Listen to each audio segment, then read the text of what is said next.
Hey guys, welcome back to the channel. I'm Crystal, CPA and co-founder of Life Accounting. If you're new to our channel, please be sure to subscribe so you won't miss out on future videos that are sure to help you navigate the complex world of accounting and tax. Now, for the topic of this video, I know there's been a lot of recent talk about tax refunds and why the IRS is taking forever to process them. We actually have some really good episodes on this channel explaining what might be going on and when you can expect your tax refund.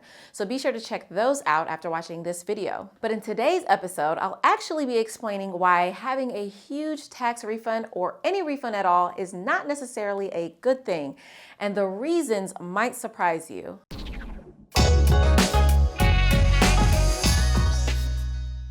So first off, what is a tax refund?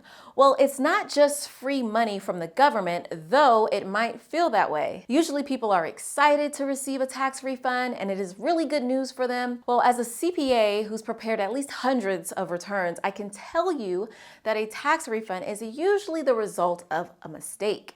Yes, a mistake. A tax refund is a refund of the taxes you overpaid. So in actuality, you paid more in income taxes than was necessary by law. You pretty much gave the IRS an interest-free loan. It's sort of like this. If you go to the store and buy a computer for, let's say, $1,100, that's a pretty expensive computer, right? But you paid it. Fast forward a year later, and the store during its annual audit or something realizes you mistakenly paid more for the computer than necessary, and they decided to give you $500 back. I mean, it's great that the mistake was caught, but is it so great that they had your money hostage for over a year? Not so much. Tax refunds are not good because instead of that money being held by the IRS and taking 1,700 years to process, you could have possession of that money and use it for the things you want when you want. For example, like investing that cash. Let's say you filed your 2020 tax return and are getting a $3,500 refund. Yay! But not really. If you had that $3,500 last year and invested it in the stock market, that $3,500 would be worth $5,472 as of March 31st for the last 12-month period. $3,500 just turned into almost $5,500 really quickly. Obviously, the stock market fluctuates and changes day to day, but we do know generally it grows over time. Or let's use another example. Maybe you bought a car last year and put down $3,500 less than you normally would because that money was with the IRS and not with you. Based on the average financing rate of a vehicle, which is 5%, you just paid $175 more in interest on your car payments. And why is that?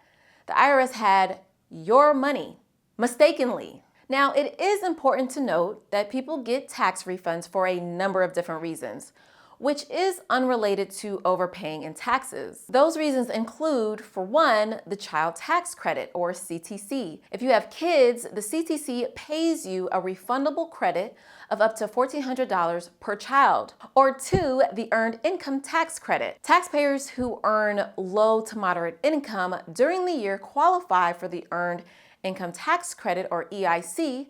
This credit is also refundable, meaning it reduces the taxes you owe and could result in a refund. There's also the American Opportunity Tax Credit, or AOTC. This is for eligible students to help offset the expenses associated with higher education and has a max refundable amount of $1,000. What these credits have in common is that they can be refunded to you and are not based on the taxes you paid. They are more so tax benefits for those who meet those criteria, like having kids or going to college. These are not mistakes and are actually tax benefits available to millions of people. However, to avoid the mistakes associated with a large tax refund, which is paying too much in income tax, you need to consider filling out a new W-4 with your employer. Form W-4 is used by your employer to calculate the amount of taxes that need to be withheld from your paycheck. You receive a tax refund when too much money is withheld. To have less money withheld, you need to decrease the amount of withholdings on your W-4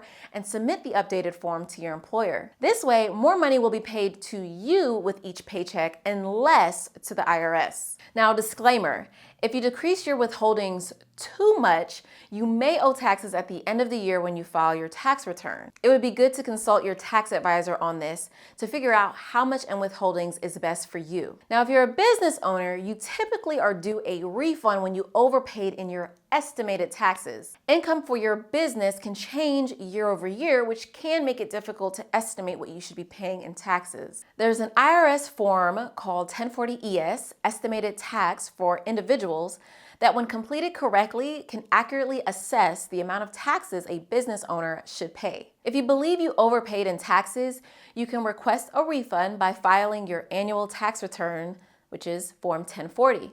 Your tax return will report your income, deductions, and other tax information. Through its various questions and schedules, it can help you calculate the correct amount of taxes that you should have paid and any refund amount due. Once the IRS accepts and processes your information, a direct deposit or check will be sent to you. Processing times are normally not longer than 21 days. However, as I'm sure a lot of you know, delays can happen and are currently happening. So it's best not to count on the refund when making important financial decisions. Though, if you already had that money, you certainly could do whatever you'd like with it. But when it's in the government's hands, there's no telling when you'll actually have that money back, which is ultimately the reason why big tax refunds are not a good thing. It's best not to rely on the government with money entitled to you. Pay only what you need to and stop waiting on money that's already yours. Now, once you finally receive your tax refund, be sure to use those funds wisely. Treating yourself is not always a bad idea, but if you have other important financial obligations like paying off debt or funding an emergency fund, it is certainly wise to put some of those funds there. Well, I hope you guys found this video insightful. If you did, please give it a thumbs up and I'll see you in the next video.